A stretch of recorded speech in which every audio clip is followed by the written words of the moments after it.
बिस्मिल्लाहिर्रहमानिर्रहीम। सामीन किराम, कोई शख्स सखी बनना चाहे कि उसका दिल फराख हो जाए और वो खुले दिल से मखलूक खुदा पे ख़र्च करे, अल्लाह के रास्ते में बढ़ चढ़ कर हिस्सा ले, तो उसे चाहिए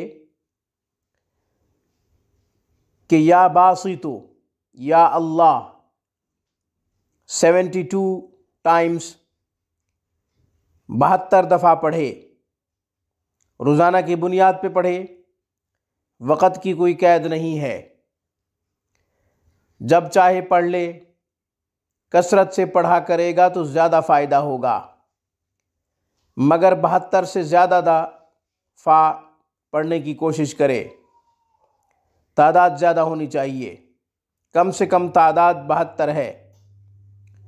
फराख दिली नसीब होगी, सखावत नसीब होगी, खूब मिलेगा, अल्लाह के रास्ते में भी खूब खर्च करेगा।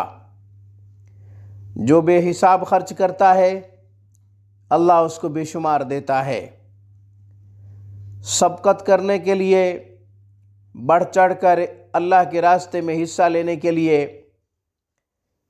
बढ़ चढ़ कर अल्लाह की राह में ख़र्च करने के लिए ज़ौक़ शौक़ बढ़ेगा, दिलो दिमाग की मुआफ़क़त होगी, दिल तंग नहीं होगा। कोई रिफ़ाई काम आएगा तो दिल तंग नहीं होगा, बल्कि खुशी से उस रिफ़ाई काम में हिस्सा लेने के लिए दिल करेगा। सामीन, आज की वीडियो में बस इतना ही। रूहानी परवाज़ को सब्सक्राइब कीजिए। हमारी तमाम वीडियोज़ की अपडेट हासिल करने के लिए घंटी के बटन को दबा दीजिए। अस्सलामु अलैकुम वरहमतुल्लाहि वबरकातुहू। Thanks for watching my video. Allah हाफिज़। अल्लाह निगहबान।